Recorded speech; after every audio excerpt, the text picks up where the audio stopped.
चलो बच्चों, आज हम लोग बात करेंगे काइनेटिक एनर्जी के बारे में। ओके, तो काइनेटिक एनर्जी बेसिकली एक मैकेनिकल एनर्जी है। ठीक है, ये बॉडी में तब स्टोर होती है जब बॉडी मोशन में हो, जैसे एक घड़ी का चलना, ठीक है, एक चलती हुई गाड़ी या फिर कोई भी चीज जो मोशन में है, उसके अंदर जो एनर्जी स्टोर होती है उसको हम काइनेटिक एनर्जी कहते हैं।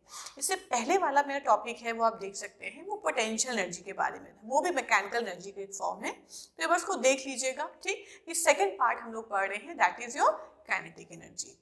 अब काइनेटिक एनर्जी को बेसिकली जो डेफिनेशन है आपकी बुक में वो है, it is energy possessed by a body due to its state of motion.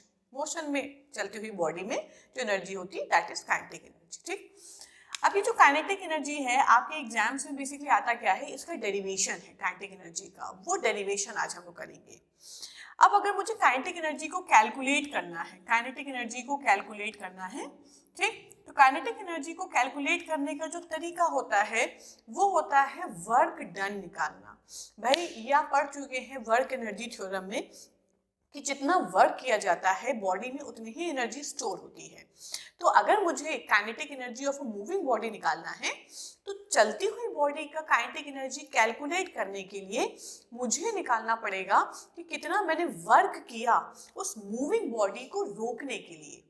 समझिएगा, कोई गाड़ी अगर चल रही है और आपको जानना है कि इसका काइनेटिक एनर्जी क्या है, तो उस चलती हुई बॉडी का काइनेटिक एनर्जी तो आप नहीं निकाल पाएंगे। आपको ताकत लगानी पड़ेगी, एक अपोजिंग फोर्स लगाना पड़ेगा उस गाड़ी को रोकने के लिए। आपने जैसे ही पॉइंट ए पर गाड़ी को रोका तो आपने वर्क किया कि उस गाड़ी को रेस्ट पर लेकर के आए। तो जितना वर्क हुआ उतनी ही काइनेटिक एनर्जी उस बॉडी के अंदर थी। अगर ज्यादा वर्क हुआ तो ज्यादा काइनेटिक एनर्जी थी, अगर कम वर्क किया उसको रोकने के लिए तो कम काइनेटिक एनर्जी थी। ठीक, तो कैलकुलेशन की जब भी हम बात करेंगे, डेरिवेशन की बात करेंगे, तो यहां पर हम बात करेंगे कि kinetic energy is same as the work done in stopping a moving body. ठीक है, यहां से आपका डेरिवेशन स्टार्ट होता है। तो डेरिवेशन को स्टार्ट करने के लिए कुछ पैरामीटर है, पहले ध्यान दीजिए। पैरामीटर क्या है कि suppose a body is moving, कोई गाड़ी है, मान लीजिए व्हीकल है, वो चल रहा है, ठीक है, इज मूविंग विथ वेलोसिटी। उसकी वेलोसिटी हमको दे रखी है, वेलोसिटी हमने एज्यूम कर ली कि v है, ठीक है, v वेलोसिटी के साथ वो चल रहा है। ओके, आपको करना क्या है, आपको उसको रोकना है। तो उसको रोकने के लिए भाई हमें जो फोर्स लगाते हैं उस फोर्स को हम क्या बोलते हैं, उसको हम बोलते हैं रिटार्डिंग फोर्स। ठीक, तो यहाँ पर गाड़ी को रोकने के लिए जो हम फोर्स लगा रहे हैं वो हम लगा रहे हैं रिटार्डिंग फोर्स, जिसको मैं कैपिटल F से डिनोट करूंगी।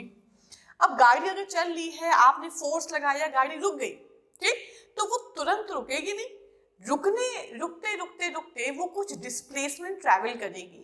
मतलब बिफोर कमिंग टू रेस्ट गाड़ी ने कुछ डिस्प्लेसमेंट ट्रैवल किया। तो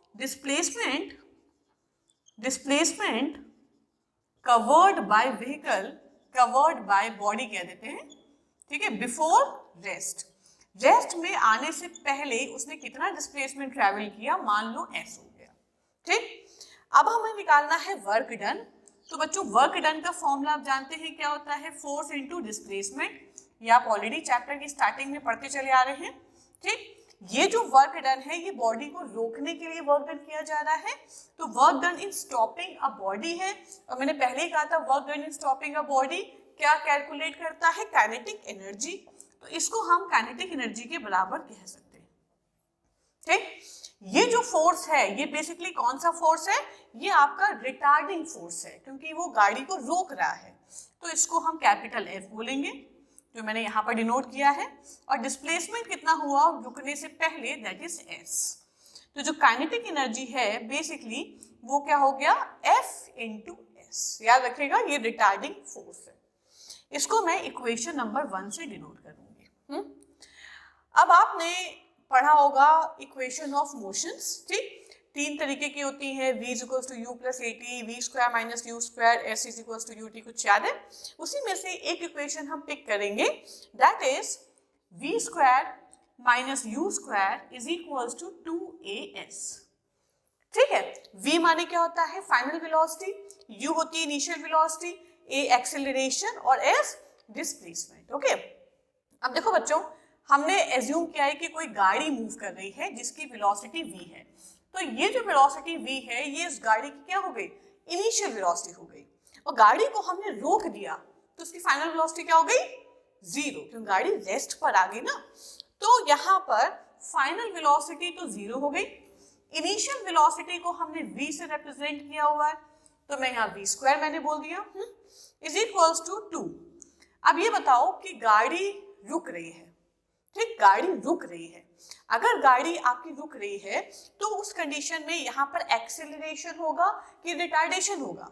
भाई एक्सेलरेशन होता है जैसे पापा लोग स्कूटर में रेस देते हैं ना, रेस आपने और दिया, वो हो गया एक्सेलरेटर, मतलब एक्सेलरेशन, वेलोसिटी बढ़ाना, वेलोसिटी में चेंज लाना। ठीक, पर अगर वेलोसिटी में एक और भी तो तरीका है चेंज लाने का, ब्रेक दबाना।